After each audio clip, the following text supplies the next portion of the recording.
Le fils M. Mignon, gentil et inoffensif. Le genre bassiste barbu à cheveux mi-longs et petit bonnet planté sur le haut du crâne s'intéressa à moi. Les heures passant, l'alcool fit son chemin. Il connut des états successifs qui le désinhibèrent. L'augmentation de son grammage dans le sang le rendit chaleureux et tactile, puis entreprenant et lourd de façon insistante. J'allais me coucher. Le soir suivant, le fils M se trouvait encore à l'appartement. Il finit par venir frapper à ma porte. L'alcool semblait avoir sur lui les mêmes effets que la veille. Je le laissai entrer. Par lassitude devant son insistance, je finis par le laisser coucher avec moi. Cela s'accomplit dans un mélange d'ennui, de fatigue, de curiosité faible et d'envie molle, pour ce qui me concernait. Je laissais faire le fils M, dont le père était un réalisateur connu qui avait fait tourner Brel, mais dont le nom m'était malgré tout étranger jusqu'à ce que j'atterrisse dans cette colocation. Je le laissais donc faire, comme ça, objet passif, ni consentant ni non consentant. Comme beaucoup de femmes au moins une fois dans leur vie, devant l'insistance de beaucoup d'hommes, qui prennent encore mystérieusement les refus obstinés pour des avatars de oui cachés. Je voulais aussi qu'il se taise et arrête de me saouler de mots vides et paroles convenues, phrases creuses, images absurdes. Qu'il arrête d'insister sans cela m'ennuyait dans des proportions ineffables et commençait à me taper sur les nerfs. Le système. Il était minuit passé et je travaillais le lendemain.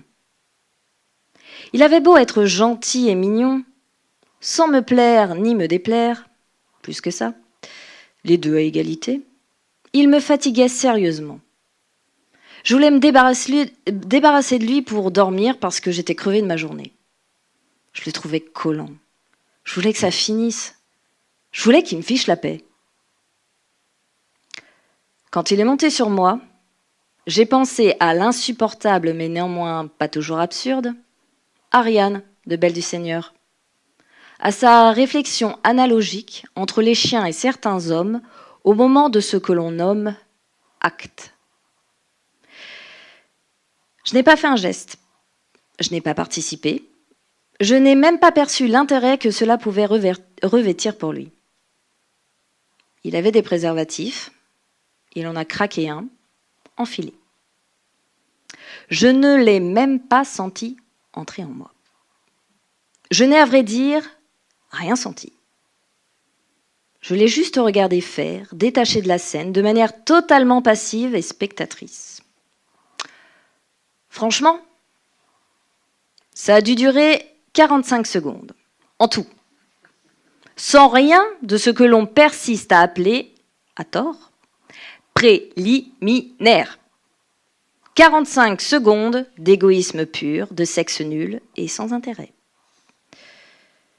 Il s'est agité d'une façon navrante et c'était terminé. Après, il s'est laissé aller à vouloir s'endormir dans ma chambre. Mauvaise idée. Après l'avoir tenu dans mes bras, quelques minutes, victorieux héros sûr de sa performance et de ses talents, j'ai fini par le secouer pour qu'il sorte. Je n'ai pas compris l'intérêt que pouvait revêtir la chose ainsi accomplie, son obtention même pas franche, comme sa réalisation, mais c'était pas mon problème. Par curiosité sociologique, goût de la gentillesse et envie de douceur, j'ai revu un peu le fils M, en dépit du sexe nul. 2 fois en tout. On ne l'a pas refait. Je voulais juste ses bras. J'ai dit que j'avais mes règles. C'était mon premier mensonge de la sorte dans ma vie. Et comme je le supposais, il faisait partie de ces garçons-enfants, tenus à distance par ce type d'argument, ceux qui refusent de toucher les femmes 1 semaine sur 4. Trop sale pour lui, trop organique. Je m'ennuyais beaucoup en sa compagnie. Il était gentil, mais il ne comprenait pas grand-chose à la vie et ni à rien. Il était de ces personnes qui se payent le luxe de dire « je ne pourrais pas » et « je ne pourrais plus » au coin de beaucoup de phrases inutiles. C'était le genre de relation plutôt insipide, dont Jim Harrison affirme à raison dans Légende d'automne que leur simulacre, quand il y a du sexe, n'est rien d'autre qu'une forme tolérable de masturbation. Le genre que l'on essaye au moins une fois dans sa vie, à défaut de mieux, avant de réaliser leur absence totale d'intérêt. Une moufle pour fin d'hiver.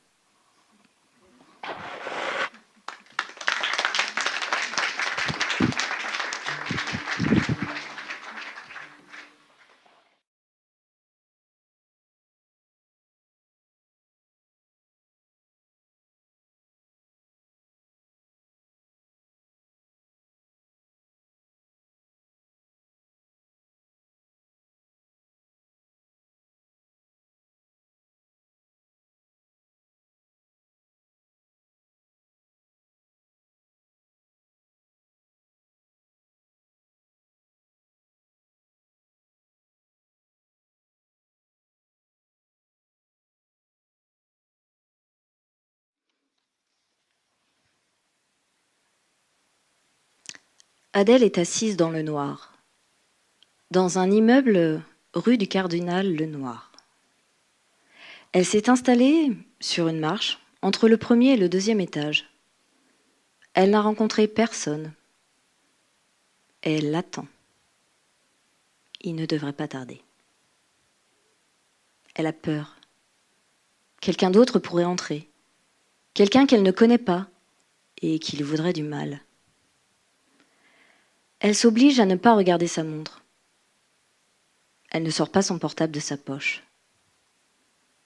Rien ne passe jamais assez vite de toute façon. Elle se laisse tomber en arrière, place son sac sous sa tête et remonte sa jupe légère. Trop légère pour la saison.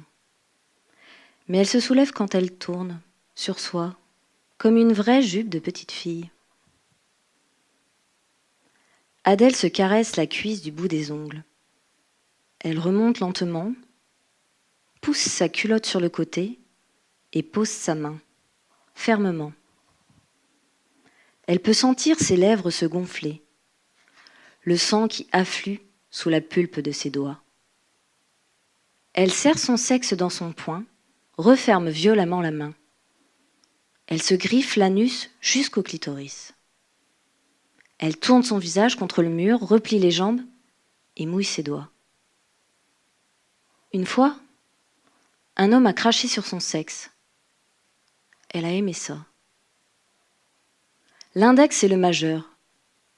Il ne s'agit que de ça. Un mouvement vif, chaud, comme une danse. Une caresse régulière, toute naturelle et infiniment avilissante. Elle n'y arrive pas. Elle s'arrête puis reprend. Elle remue la tête comme un cheval, cherche à chasser les mouches qui lui agacent les naseaux. Il faut être un animal pour réussir de telles choses. Peut-être que si elle crie, si elle se met à gémir, elle sentira mieux venir le spasme, la libération, la douleur, la colère. Elle murmure de petits « ah, ah ». Ça n'est pas de la bouche, c'est du ventre qu'il faudrait gémir. Non, il faut être une bête pour s'abandonner ainsi. Il faut n'avoir aucune dignité, pense Adèle, au moment où la porte de l'immeuble s'ouvre. Quelqu'un a appelé l'ascenseur. Elle ne bouge pas. Dommage qu'il n'ait pas pris l'escalier. Xavier sort de l'ascenseur, tire un trousseau de clés de sa poche. Au moment où il ouvre la porte, Adèle, qui a ôté ses chaussures, pose ses mains sur sa taille. Il sursaute et pousse un cri. « C'est toi ? Tu m'as fait peur. C'est un peu bizarre comme entrée en matière, non ?» Elle hausse les épaules et pénètre dans la garçonnière. Xavier parle beaucoup. Adèle espère qu'il ne va pas tarder à ouvrir la bouteille de vin qu'il a dans la main depuis maintenant un quart d'heure. Elle se lève et lui tend le tire-bouchon. C'est le moment qu'elle préfère. Celui qui précède le premier baiser, la nudité, les caresses intimes. Ce moment de flottement où tout est encore possible, où elle est maîtresse de la magie. Elle boit une gorgée goulûment. Une goutte de vin glisse sur sa lèvre, le long de son menton et éclate contre le col de sa robe blanche avant qu'elle ait pu la retenir. C'est un détail de l'histoire. Et c'est elle qui l'écrit. Xavier est fébrile, timide. Il n'est pas impatient. Elle lui sait gré de s'asseoir loin d'elle, sur cette chaise inconfortable. Adèle est installée sur le canapé, les jambes repliées sous elle. Elle fixe Xavier, de son regard de marais, visqueux et impénétrable. Il approche sa bouche et une onde électrique parcourt le ventre d'Adèle. La décharge atteint son sexe, le fait exploser, charnu et juteux, comme un fruit qu'on épluche. La bouche de l'homme a le goût du vin et des cigarillos, un goût de forêt et de campagne russe. Elle a envie de lui. Et c'est presque un miracle, une envie pareille. Elle le veut, lui, et sa femme, et cette histoire, et ses mensonges, et les messages à venir, et les secrets, et les larmes, et même l'adieu, inévitable. Il fait glisser la robe. Ses mains de chirurgien longues et osseuses effleurent à peine sa peau. Il a des gestes sûrs, agiles, délicieux. Il paraît détaché et tout à coup furieux, incontrôlable. Il a un sens certain de la dramaturgie, se réjouit d'elle. Il est si proche à présent qu'elle en a le vertige. Son souffle empêche de réfléchir. Elle est molle, vide, à sa merci.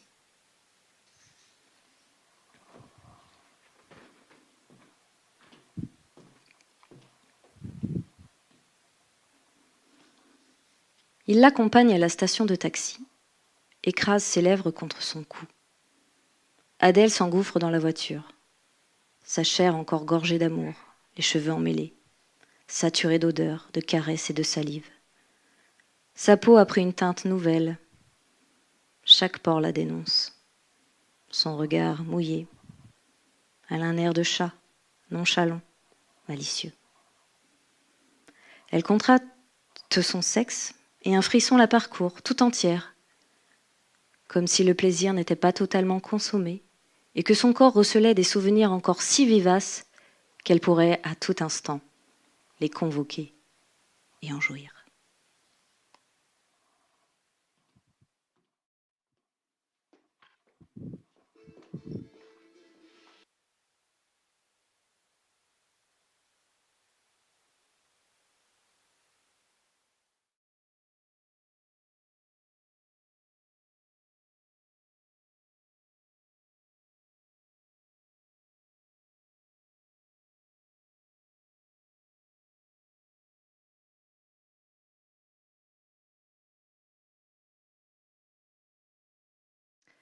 Oui, la vie m'a traversée. Je n'ai pas rêvé. Ces hommes, des milliers, dans mon lit, dans ma bouche. Je n'ai rien inventé de leur sperme sur moi, sur ma figure, dans mes yeux. J'ai tout vu. Et ça continue encore tous les jours ou presque. Des bouts d'hommes, leur queue seulement. Des bouts de queue qui s'émeuvent pour je ne sais quoi, car ce n'est pas de moi qu'ils bandent. Ça n'a jamais été de moi, c'est de ma putasserie. Du fait que je suis là pour ça. Les sucer encore. C'est qu'eux qui s'enfilent les unes aux autres comme si j'allais les vider sans retour. Faire sortir d'elles une fois pour toutes ce qu'elles ont à dire. Et puis de toute façon, je n'y suis pour rien dans ces épanchements. Ça pourrait être une autre, même pas une putain, mais une poupée d'air. Une parcelle d'images cristallisées, le point de fuite d'une bouche qui s'ouvre sur eux, tandis qu'ils jouissent de l'idée qu'ils se font de ce qui fait jouir. Tandis qu'ils s'affolent dans les draps, en faisant paraître çà et là un visage grimaçant, des mamelons durcis, une fente trempée et agitée de spasmes. Tandis qu'ils tentent de croire que ces bouts de femmes leur sont destinés et qu'ils sont les seuls à savoir les faire parler, les seuls à pouvoir les faire plier sous le désir qu'ils ont de les voir plier.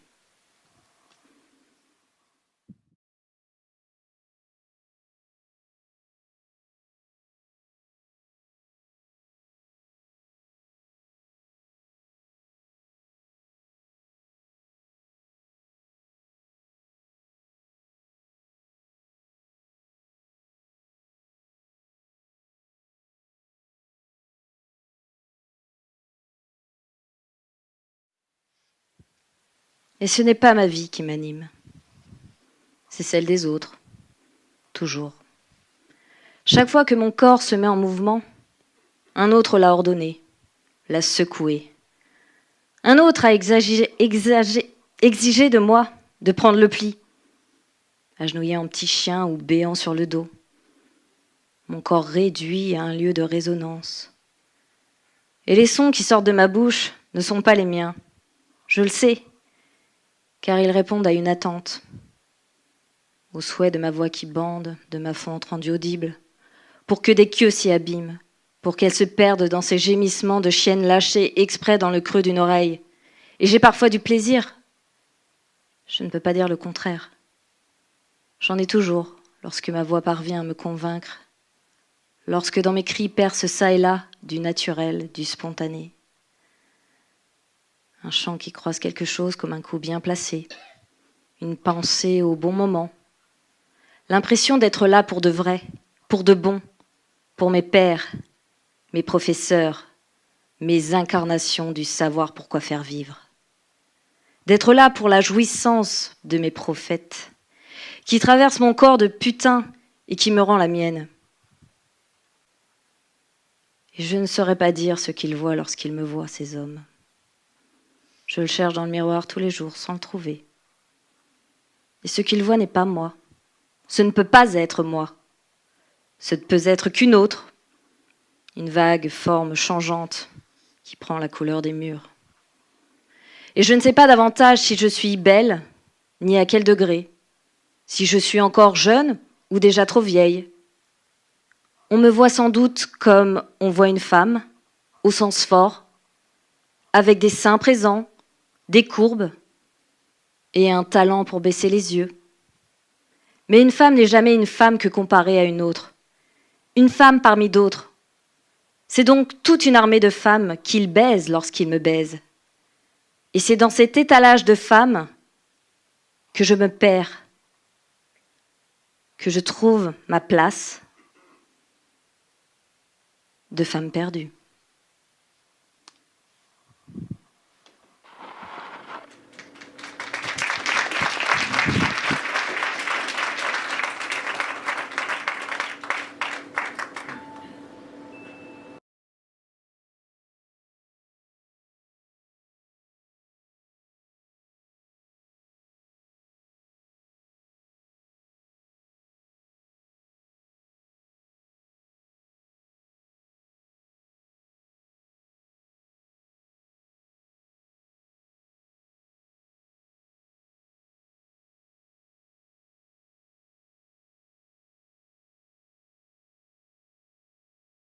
Le directeur la reconnaît. « Eh bien, que vous arrive-t-il » Marie raccroche. Elle a un peu honte, se sent stupide avec son vélo en morceaux près d'elle. Elle lui explique la situation en essayant de dissimuler au mieux sa panique. Le directeur sourit, tente de la calmer par un geste amical sur son épaule. « Écoutez, je suis garée à quelques mètres. Je peux vous raccompagner si vous voulez. Vous habitez où ?» Marie le regarde un instant gênée, puis, peu enclin à l'idée de prendre le métro bondé à cette heure de pointe, décide finalement d'accepter sa proposition. Sur le chemin, leurs passants boitent harmonieusement, résonnent sur le béton dans un bruit sec. Il ne parle presque pas, lui sourit de temps en temps en tournant la tête. Il l'impressionne. C'est le directeur. Il sort ses clés de voiture de son manteau pour ouvrir sa Mercedes parfaitement rangée sur le bas-côté. Les phares clignotent. Marie s'installe sur le siège passager. L'odeur de cuir se mélange aux effluves du parfum qu'elle a senti sur lui pendant la réunion de l'après-midi. Après avoir jeté son manteau sur le siège arrière, le directeur s'installe à son tour. La voiture démarre. Le moteur gronde doucement. Marie est soulagée que le trajet ne soit pas long. Le directeur allume la radio. L'entrée du boulevard Voltaire apparaît enfin. Lui ne bouge pas. Ses mains solidement accrochées au volant, son regard est fixe, ses lèvres immobiles. Elle n'ose pas tourner la tête pour le regarder. Le temps ralentit, se fige. oppresse l'espace. Tout s'engourdit. Elle veut sortir. Il ne reste que quelques numéros avant d'arriver à son appartement. Il n'y a pas de place et la route est embouteillée. Marie veut descendre sur le bas-côté, mais lui préfère contourner par la rue Richard-Lenoir pour être mieux placée sur la voie. Marie sent enfin le moteur ralentir. La radio s'éteint d'un seul coup. Ils sont maintenant engagés dans l'entrée d'un parking privé. « Merci beaucoup de m'avoir accompagnée, c'est vraiment très gentil. Je veux dire, vous n'étiez pas obligé. Je suis désolée, mais je dois y aller maintenant. Mon mari m'attend et va s'inquiéter. » Elle ne sait pas exactement pour quelle raison elle a inventé ce mensonge. Un léger malaise la prend au ventre comme le long suspense que le spectateur ressent dans un film avant d'avoir l'explication finale de la scène. « Vous ne voulez pas rester un moment avec moi ?» L'homme continue de regarder droit devant lui, les mains mollement posées sur le volant. Marie commence à sentir les premiers signes de panique. Elle maudit les personnes qui lui ont détruit son vélo ce soir et à cause desquelles elle se retrouve dans une situation aussi inconfortable. « Je crois vraiment que vous devriez rester un moment. » Il insiste. Soudain, Marie perçoit le bruit sec de la fermeture du loquet de la portière. Il est en train de l'enfermer.